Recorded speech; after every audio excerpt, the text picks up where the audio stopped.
am a prince, but I am not a snooty coward like we've been painted as. Any attempts to threaten me will be met with retaliation. You will follow my orders. You will be who I need you to be, and you will tell no one about who you once were unless I say so.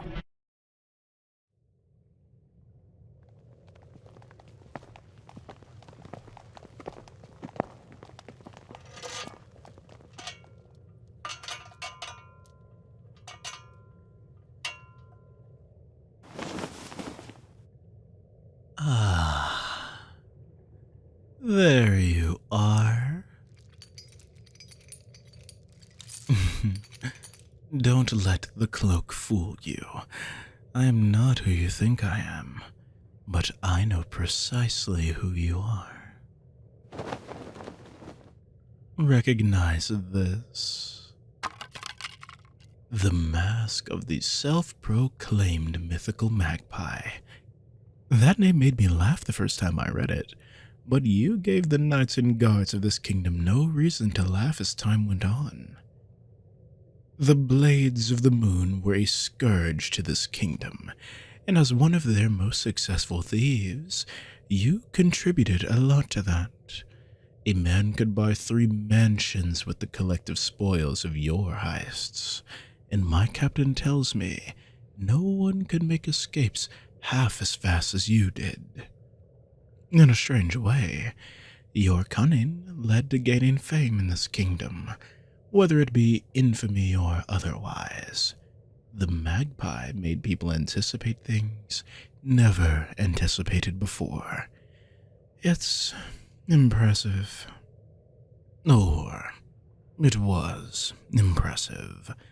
But the person I see behind this cell is not the magpie. It's almost tragic. Underneath the dark mask and genius tricks, you're just a common thief covered in dirt. From nothing with no one. It must be humiliating, waking up in a barrel, beaten and bruised, surrounded by officers holding your own mask to your face, and from what your accomplices have told, all of it was because of some scarf-wearing maniac with a grudge against your boss.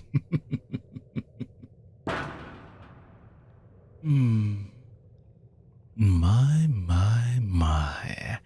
So quick to desperation from a little mention. I've come with no news of the vigilante, but I do have news regardless. News of your worst fears coming true.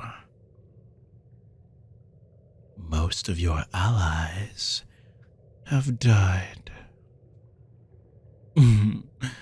We didn't do anything, aside from arresting them. The circumstances of their deaths were... how should I put this? Work-related. Tell me, what's the biggest sign that a crime gang is on its last legs? Close, but not quite. It's when those arrested suddenly get stabbed behind bars by inmates who weren't there before. It's a sign that someone powerful is desperately trying to keep all of his little secrets safe. You wouldn't happen to know anything about your leader, would you? Calm down, calm down. I'm not an assassin. I want no harm to come to you at all. That is why I demanded the most skilled and observant of guards to be stationed here today. Be grateful for that. They saw a suspicious-looking man in a stolen uniform just a few hours ago. If you've heard bows going off recently, that was the guards' parting gift.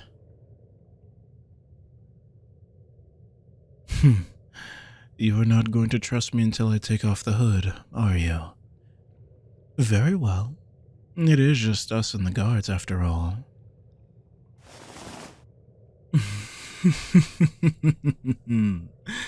Behold, Prince Christoph Anton Romero III blesses you with his presence. Now bow. Still standing.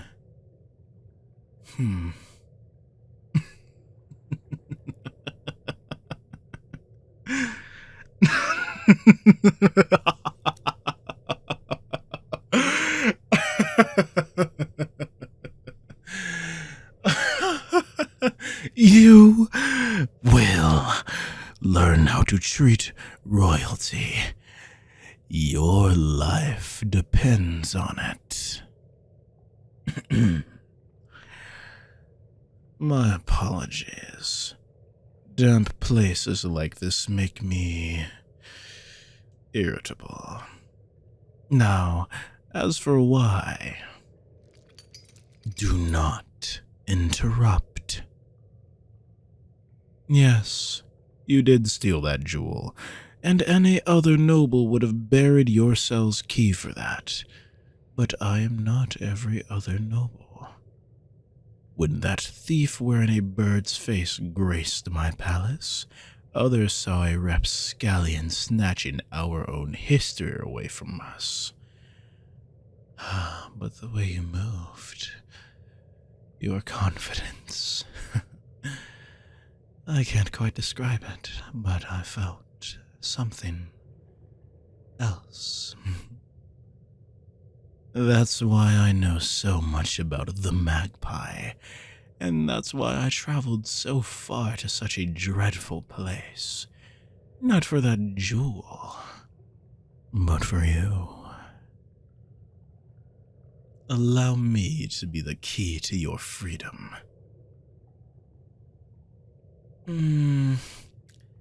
Higher is a strong word, but I have a stronger one for you. Marry.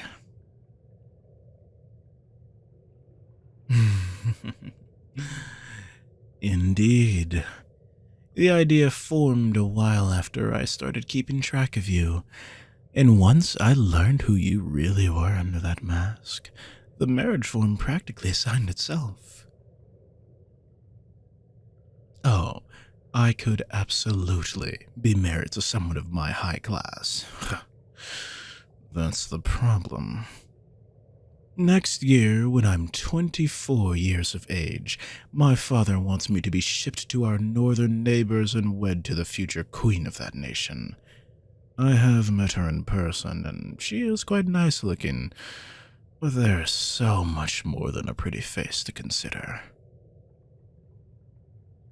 Oh, for one, she's very spoiled and needy and annoying.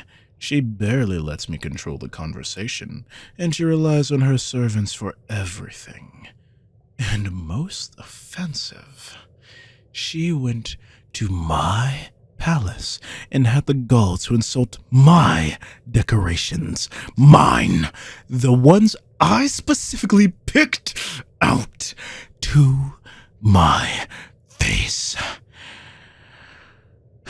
And the working agreement between our father states that one of his sons is to marry that girl and stand beside her as consort. Not to rule with her, just be with her. I'd be an accessory, the heir maker for someone I don't even like. That's not going to happen. There is a way around it. Gain a fiancé before my birthday, and the arranged marriage moves to my younger brother. Doing so means I stay in this kingdom as its future king, free to live my life as I see fit. The missing ingredient was always the right person to marry. But then, you got caught. No, I won't be marrying a criminal. In fact, I won't even be marrying you. I'll marry who you'll become. Allow me to explain then. Tell me, are you not used to living as someone else, hiding behind a mask? You can do that once again, with the mask fully funded and created by my specifications. That mask will be a new name, a new wardrobe, an entirely new history. Think of yourself as a caterpillar, the cell as a cocoon, and the end result as a beautiful butterfly. That is what you could turn into. An elusive, wealthy cousin of my friend whom I met at a ball and fell for. Why you? Dear, dear, dear. Because you're you. I want to turn you into a noble, not marry one. Nobles, well, nobles aren't raised like you. You came from the gutter, a grain of sand amongst thousands of others. You were dirty, but you were determined, and with your own two hands you climbed to your own salvation, became part of an empire that could rival our own kingdom. That is remarkable. Saying no to the earth itself and doing what you believe is best for your life, you deserve to be rewarded for that. Allow me to be your reward. You will never need to struggle. You will never need to plan another heist or look over your shoulder. I will take care of all of it. All I ask in return is that you do what I say and love me.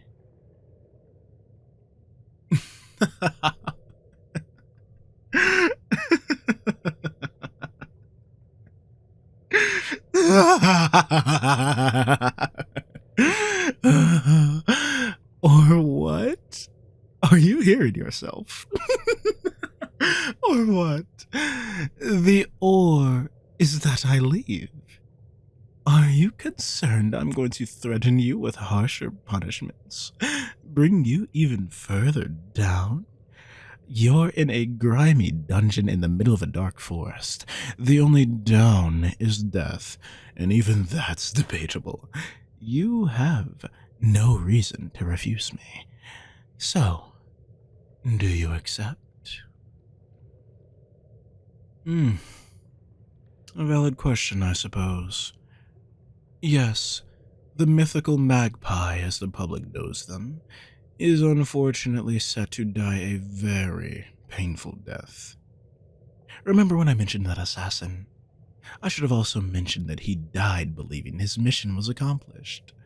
The dungeon commander tells me that you were in a populated area of the prison with plenty of other inmates, and then you were moved to this empty hall at the very bottom of it. Why do you think that was?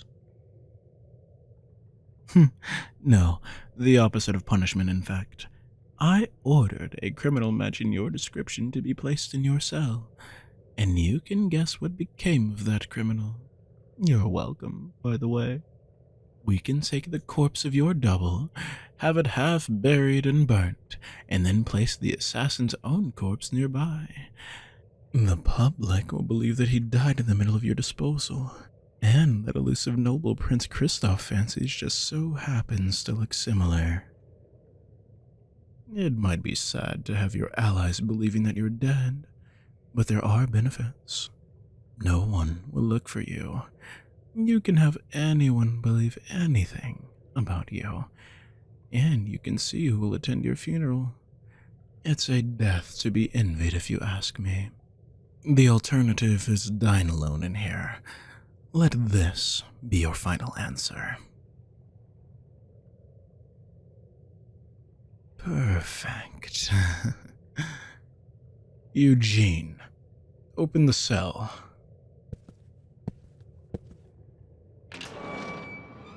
Not quite how you imagine walking back to freedom, is it?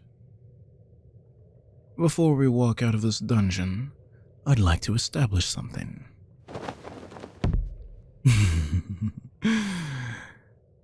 I am a prince, but I am not a snooty coward like we've been painted as.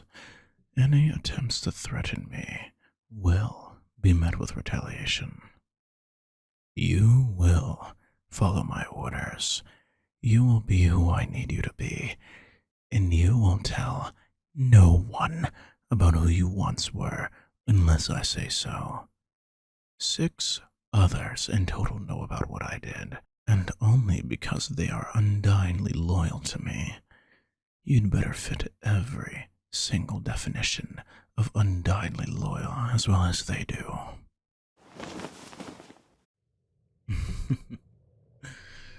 Your life depends on this.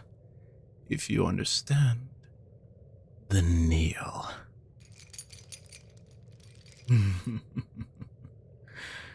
Get used to that. You will be wealthy, but never think you'll have power over me. No one will when I'm finally the king I deserve to be. You may rise now. Put this on. Follow me to the carriage, and don't fall behind.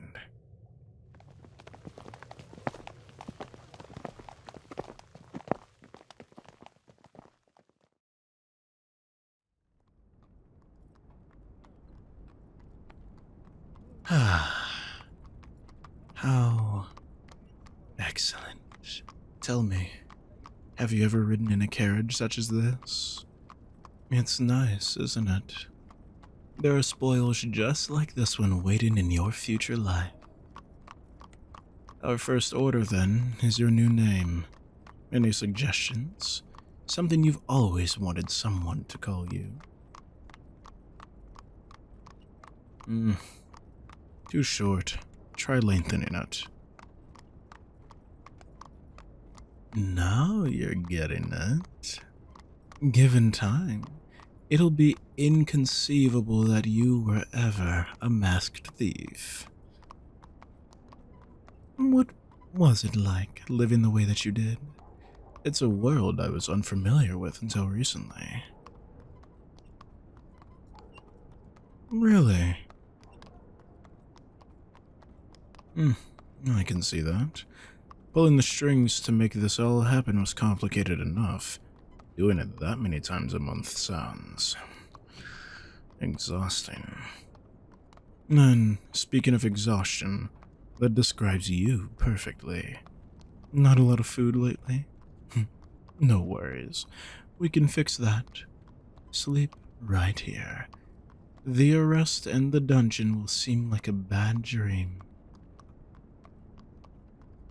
Why not rest on my shoulder?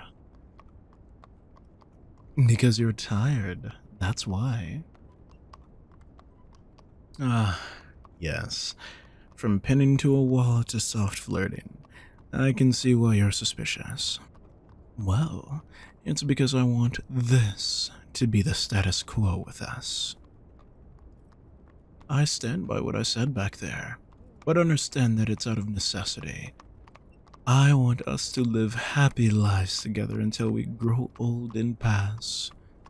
One little thing out of place could threaten that future and irreparably damage both of us.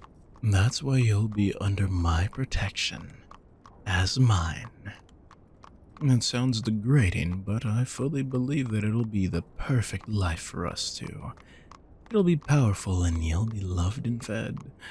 No need for greed and stealing. Just mutual benefits.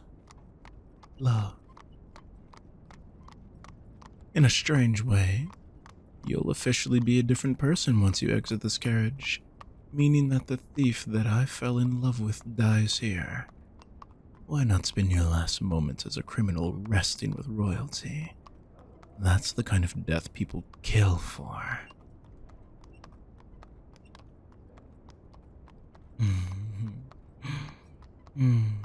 Yes. Rest here, my little magpie. Die in my arms so you can be reborn splendidly as my key to freedom. Special thank you to all of my patrons, especially my precious pets. Water Resin, Nikki Paley, Lucy Scott Rushton, Hybrid Sisters, Ciandre, Anna Ventura, Lunar, Jenna, Destiny Stepanet, Kelsey Brock, and Brenda Denman.